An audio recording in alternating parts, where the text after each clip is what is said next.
appreciate y'all coming out again tomorrow. Start off with Syracuse, a team that's, they're a lot better than what their record indicates. They obviously graduated a lot like we did as well and had some kids from the portal that went other places. But after watching them against Miami, I think they're now starting to get into a little rhythm and groove. Kyra Wood missed a few ball games. She's back. Her first game back, she comes off the bench and has a double-double. Can score the basketball. Does a great job of rebounding for them as well. So I'm, looking forward to what I think is going to be a great game tomorrow night. If you just go through their top 5 scorers, every single one of them is 6 foot or above. So they've got really good size. And we're going to have to really focus on rebounding, limiting them to one shot, and then making sure we try to attack and not turn the ball over against their zone, and they'll also play some man. Just if you guys won 6 now, seems like there's some different energy. You guys some close games, but just able to get the win. What do you think the team took from that loss to NC State that really just kind of powered them to be able to be motivated in games to be able to get wins in some tight ones? Well, I think a lot of it's been the whole entire season. I mean, when you look back at who we played, I think our schedule is ranked in the top 15 right now, or 16 in strength of schedule. We had some kids that were coming in, some freshmen that were taking on some new roles, even some returners that were having to accept more responsibility. And I probably, first 10, 12 games, I probably scheduled a little overzealously. And, we had some games that we were right there, had a chance to win and should have won. And I think we learned more from those than we did our NC State game. I mean, we just got our butt kicked by NC State. What we did learn was if you don't shoot the ball, you still have to try to guard somebody. And I'll be honest, if we go 3 of 20 in the first quarter in any of these upcoming games, I'm probably not going to like the result of those either. So with the shooting performance we had against NC State, I don't know if we could have beat them no matter what, but it shouldn't have been a 30-point game if we show up and at least attempt to guard. So what we've learned is you can't let your offense dictate your defense. And I've been really pleased with that. We've also been able to handle to not let one mistake turn into 2, then all of a sudden it's 4, now it's 8, now it's a whole 6 minutes of where even after 2 or 3 timeouts we can't recover. And I think we've done a much better job of that, of starting to understand, okay, now I got to get a good shot. We got to take care of the basketball. And we've been fortunate. I mean, even in our Tech game, we stretched the lead to 18 with 2:20 to go in the third quarter and allow them to go on a 10-2 run to cut it to 10 because we turn it over 3 straight on 3 straight trips. And those are things we've got to be able to stop. We can't let an 18-point lead shrink to 10, and now all of a sudden you've given them confidence going into the fourth quarter. But I thought we did a nice job of keeping our composure when the fourth quarter started, and then did a nice job of closing things out. Jeff, you've seen plenty of win streaks, plenty of ranked wins before, but for a team this young with so many freshmen on it, just how important is it for them to see that these things are possible? I know you probably preach like these games are possible, obviously, but for them to actually go in there, come out the other end with a ranked victory. Well, yeah, for us, we're looking at the next game in front of us. As soon as that Tech game was over, excited for that night, proud of them, thought we competed. We showed them some film on Tuesday of some of the things we did really well, and then some of the things we have to improve, and then it goes right to Syracuse. We can't look past anyone, and this is a league, golly, if you go back and just look at the net, I think we've got 10 teams in the top 50 of the net. It's real, and you've got to be prepared to play each night. And we're sitting here playing games right now that, this Syracuse game is the most important game on our schedule. And it's going to give us an opportunity to hopefully get to 6-1 in the league. But if we don't show up and if we're not prepared and take them as seriously as I know our staff is, it's very easily where we're going to be 5-2 in the league. Because I don't care where anybody's ranked. I mean, you go back and look at Pitt and the SMU game. There have been some unbelievable games in our league. And even the teams that might only have 1-2 wins right now in conference play are playing teams really, really close. And there's nobody that you can just walk on the court and say, hey, it's a win. That's the one thing about our league. And then you get into, I think we've got 6 teams, five or six ranked in the top 25 again. So it's real. Jeff, I think the most anybody scored on you guys during the streak is Pitt with 76, and that was an overtime game. Where do you think you're different defensively, or where have you grown on that end of the floor to be better there? Well, we're not giving up as many points in transition off of our turnovers. Now, we're still turning the ball over at times. We're just not letting them score off of them. We've got to still get better at field goal percentage defense, which it's terrible. I think we're last in the league. So if you're not first, you might as well be last. And we've taken that to pride. So hopefully we can get that fixed, because you can't expect yourself to shoot 50% from the field every single night. So that's one of the areas, but we all have done a great job of forcing turnovers and then turning those into points. And when we do turn it over, even against Tech, we did a nice job of getting back, or it's what a dead ball turnover, to where at least we can set our defense up. So I think that's the area that we've improved in the most. The one area that I'm waiting for us to improve is our three-point shooting, because we really do shoot the ball well in practice.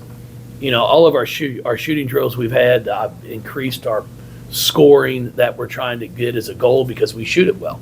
It just has not translated yet into a game, except for that Morehead State game. So now we should be shooting the ball 35, 36% from the three. And I'm looking forward to hopefully seeing that start coming around. You're just speaking of shooting, Nyla in conference games is tied in the conference for the highest field goal percentage. It's just, where do you see her growth? Is that just mechanics? Is it just shot selection? How has she just been able to be so successful shooting wise? Well, I just think it's her confidence. She's put the time in the gym, and the more time you put in the gym, the more confidence you get in your skill, the better you perform. And that's one of the things I try to explain to all of them. It's not a secret. It's like studying for an exam. If you don't study, you probably will fail. And I said, if you don't practice, you're going to miss shots, which is failing. So you've got to put the work in and the time in, and it doesn't guarantee you success, but it's going to give you a much better shot at it. And Nyla really put a lot of work in this off season, this summer, and you can just see when she shoots it, she believes it's going in each time because of the work she put in this summer and fall. Going back to Hughes, you mentioned kind of how similar they are this year, a little bit of a younger team. Obviously, with them last year losing a program centerpiece in Fair, just how different early on have they looked in tape, and how they've kind of adjusted to switching off some roles when you lose a player in that caliber? Well, that's we all deal with that as it goes through graduation, But Fair was one of the best guards that we've had come through our league. She was able to score at will. When shot clock is running down, you need a basket, the ball's in her hands. And she delivered more times than not. So when you take someone like that and they graduate, now you've got other players who are now going to have to step up into that role. And I think George has done a really nice job of that, of taking that responsibility on. She's, shooting the ball more. She's expected to shoot the ball more. She's looking to score. Burrow's the same thing. So I think they've got players that have really done a nice job of elevating what they're doing to try to make up for what you lose in fair. Because it's all of our players, some that we've had here in the past, Dana Evans, Angel, Shoney, Durr, they're all like, how are you going to replace them? You're not. One person's not going to replace what fair did. So you hopefully get 2 or 3 of them that just improve 4 or 5 points each, and now all of a sudden you've recouped what you've lost in fair, because she was so dynamic and still is just a great basketball player. Roberts is now giving you 3 ACC Rookies of the Week award honor for her. First Cardinal to do that since she has been in the ACC. Can you just talk about her progression? Is she maybe a little ahead of the progress that you maybe envisioned for her? Well, she's doing exactly what we thought she could. I've just been very, very impressed with her patience, how the game has come along to her, how she's seeing the game. It's one of the things when you come in as a freshman, sometimes it's so much quicker, stronger, and for her, it's playing out slow. So when she gets it, it's not like all of a sudden there's 9 people running around. She sees what she's trying to do. She sees where the pass she's trying to make. She sees the driving lane that's in front of her. And that's a tribute also for the work. I mean, she's put the work in. And it's just exciting because I think she's continuing to get better and better. She started off with just shooting a lot of threes. And now her pull-up jump shot, she's doing a really nice job of getting into the paint. I'm challenging her to get to the free throw line more. That's one area of her game that I think she could really, really improve in, because she does score the ball well. If she get a little bit more aggressive, I think she could get to the line 5 or 6 times a game. But she's been really, really good. I remember earlier in the year you wanted her to show a little bit more emotion on the court to enjoy it more. Are you seeing that out of her, not just in games but in practice, or just kind of being herself and enjoying it? Yeah, I think herself is being real quiet. Okay.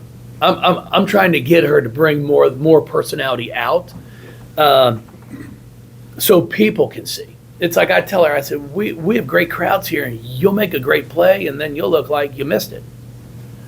Let the crowd know you're excited, because our crowd will get behind you. They want to see that as well. And, I think she's starting to have more fun with it, of being, okay, it's okay to show emotion and show excitement. And then I think she's seeing how everybody else feeds off of that as well. She's a great kid. She's witty, pays attention to what's going on. She really watches what's happening, and I enjoy being around her. She's really an enjoyable person to talk to, and she's been just great to be around. Does she remind you of any stellar freshmen you've had in the past? They're all different. I mean, there's not just one that she probes as well as anybody that we've had here, of being able to dribble in front of somebody, get them on their butt, and can really make that little pull-up shot. Shoney, when she had so much flair to her game, I mean, golly, everybody loved watching that kid play, because you never knew what was coming next. Where Taj, as I've told her, it's like she's that kid that when the game's over and everybody is leaving the arena, they're like, so, hey, who was the leading scorer? Like, oh, it was Roberts. They're like, really? Because the way she does it, it's kind of like you look up after 3 quarters and you're like, man, she has 12 already? She's got 14? It's not like a highlight film where, with Durr and Dana and Shoney, they'd make plays that you're like, wow, my God, how'd they make that? Taj just does her thing, and she's becoming much more efficient, which is something I think is really important for her, and I think she can continue to shoot a higher percentage, and she will, but she makes an impact on both ends of the floor. I appreciate you, everybody. Thank you. Thank you. Thank you.